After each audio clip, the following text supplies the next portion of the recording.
Viewers, मैं doctor रज़ा अपने homeopathic channel रज़ा homeopathy में आपका वेलकम करता हूं।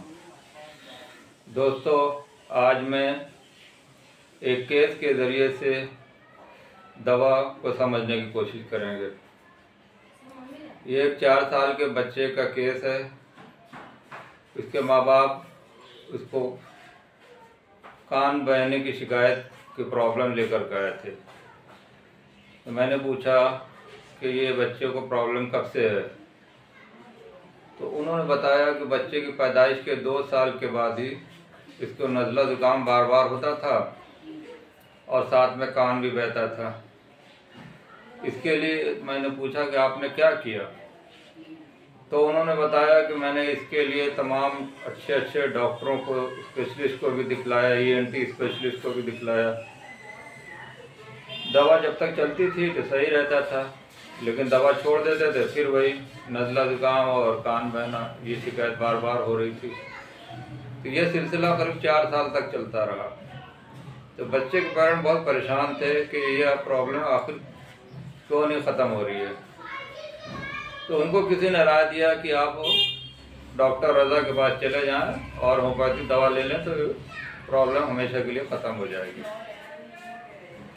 तो ये 2 साल पहले हमारे पास आए थे। तो बच्चा जब क्लिनिक में आया तो उसको देखते ही मेरी केस टेकिंग शुरू हो गई। पहला सिम्टम मैंने ये लिया कि वो टिमिड था। टिमिड इस तरह से था कि वो जब क्लिनिक में आया तो थोड़ा झिझक रहा था आने में। फर्स्ट टाइम जब क्लिनिक में आया तो वो टिमिड था। वो हालांकि 4 साल का बच्चा है तो वो तो घबराते हैं बच्चे, डरते हैं डॉक्टर के पास, लेकिन ये बच्चा डर नहीं रहा था। ये एक तरह की झिझक थी, शर्मा रहा था। तो पहला सिम्टम मैंने यही इसको कलेक्ट कर लिया। उसके बाद जब वो बैठा तो उसके पेरेंट्स ने बताना शुरू किया। तो मैं जब भी केस टेकिंग करता हूँ बच्चे का, तो मैं ऑब्जर्वेशन बहुत ज़रूरी है इस केस में। तो बच्चे का ऑब्जर्वेशन मैं कर रहा था कि बच्चा करता क्या है, बच्चे का बिहेवियर कैसा है, वो किस तरह से रिस्पॉन्स देता है। और किसी भी केस को जब हम लेते हैं तो उसमें 3 पॉइंट बहुत ज़रूरी हम देखते हैं।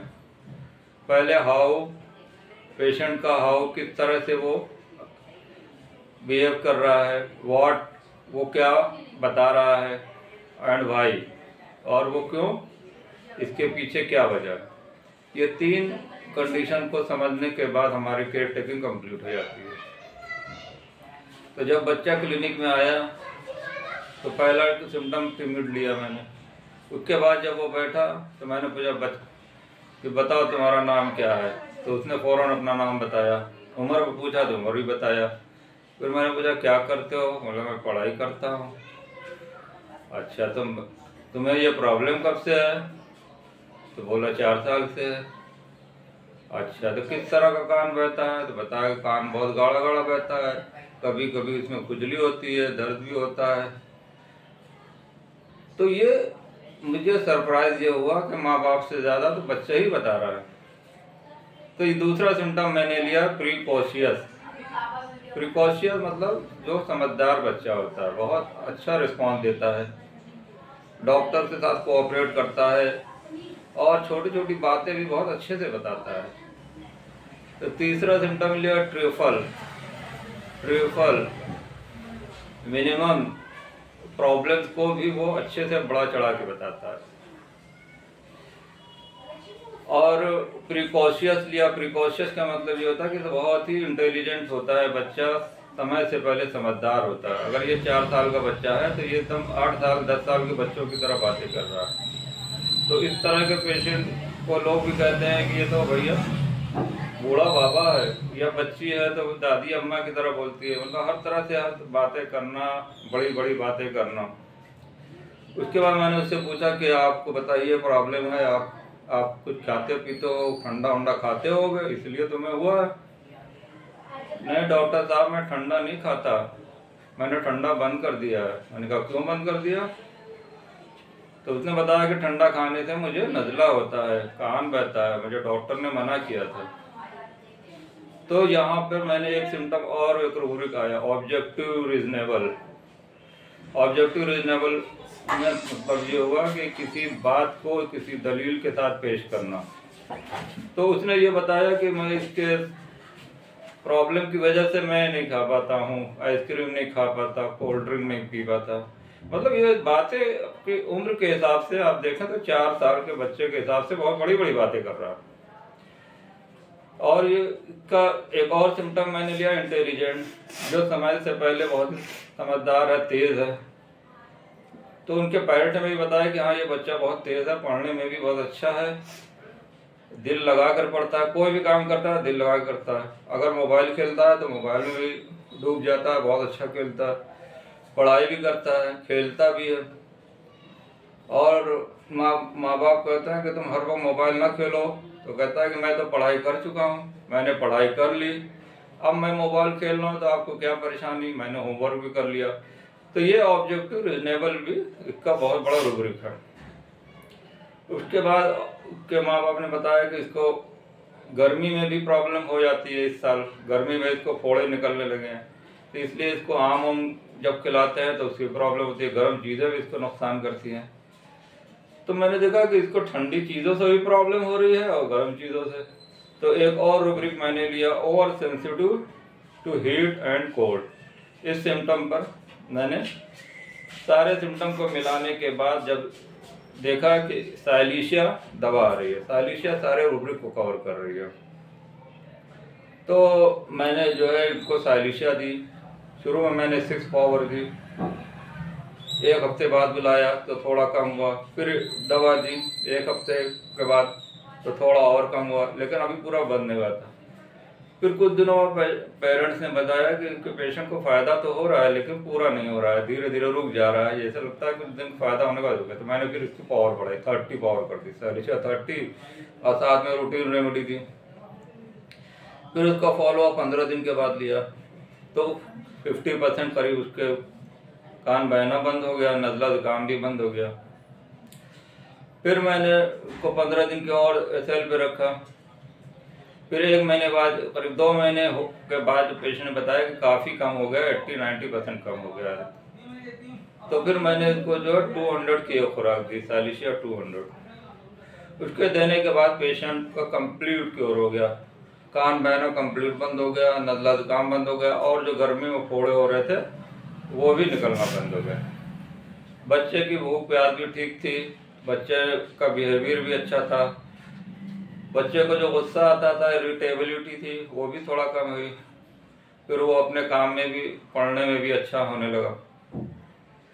तो इस तरह से हमने साइलिशिया के देखा। साइलिशिया के सिम्टम में सबसे ज़्यादा प्रोमिनेंट बच्चों में ये होता है कि बच्चों को नज़ला जुकाम फ़ौरन होता है, ये ठंडक से, कोल्ड के सेंसिटिव होते हैं, और गर्मी इनको बर्दाश्त नहीं होती, तो over sensitive cold and heat दोनों से होते हैं।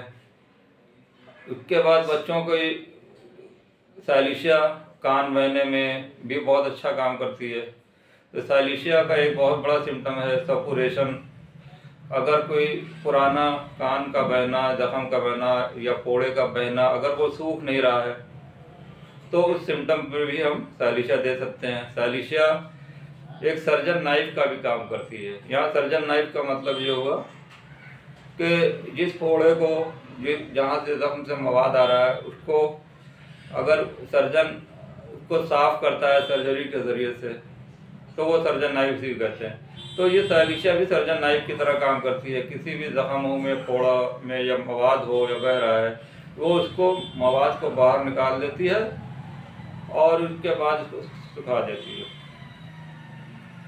तो ये बहुत बड़ी मेडिसिन है डॉक्टर हैनीमैन की, बहुत बड़ी पॉलीक्रेस्ट साइलिशिया दवा है। पॉलीक्रेस्ट का मतलब ये है कि ये बॉडी के तमाम पार्ट्स पर काम करती है। मगर साइलिशिया देने से पहले माइंड सिम्टम, पेशेंट का मेंटल बिहेवियर, पेशेंट का मिजाज, ये बहुत ज़रूरी है देखना। अगर पेशेंट का मिजाज मिलता है तभी आप साइलिशिया दें।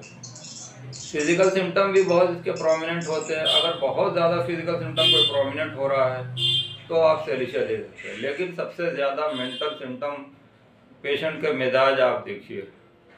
तो यहाँ पर हमने ये देखा कि पेशेंट के बच्चे होते हैं सालिशा के, वो मैच्योर बहुत जल्दी हो जाते हैं, मेंटली बहुत मैच्योर होते हैं। अगर 5 साल का बच्चा है तो वो 10 साल के बच्चों जैसी बातें करेगा। घर के अंदर भी कोई बात होती है तो ये अपनी बातों से सबको, बच्चों की बातों से लोग ताज्जुब करते हैं कि अरे ये इतना छोटा बच्चा इतनी बड़ी बड़ी बातें करता है। तो यहाँ पर ये हर बातों का ऑब्जेक्टिव रीजनेबल भी होता है कि मैंने ये ऐसे क्यों किया, मैंने ऐसे काम क्यों किया, ये सब बताता है। दूसरा, ये बच्चे सालिशा के बच्चे कमज़ोर होते हैं, दुबले पतले होते हैं, इनका इम्परफेक्ट एसिमिलेशन होता है।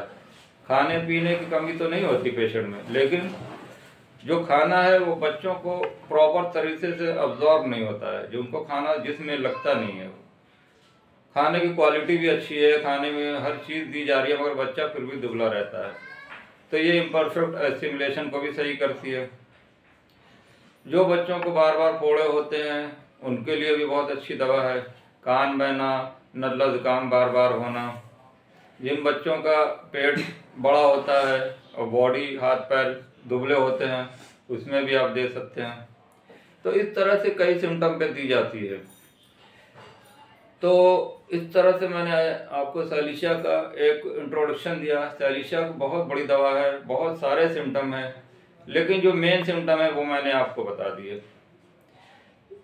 अगर आपको ये वीडियो अच्छा लगा हो तो इसको लाइक करें, शेयर करें और सब्सक्राइब करें। और कोई आपको क्वेरी अगर पूछनी है तो नीचे कमेंट बॉक्स में ज़रूर लिखें। मैं कोशिश करूँगा कि आपकी हर क्वेरी का जवाब दूँ। इसी तरह आप हमारे रज़ा होम्योपैथी को चैनल को देखते रहें और लोगों को शेयर करें। शुक्रिया, बहुत बहुत शुक्रिया।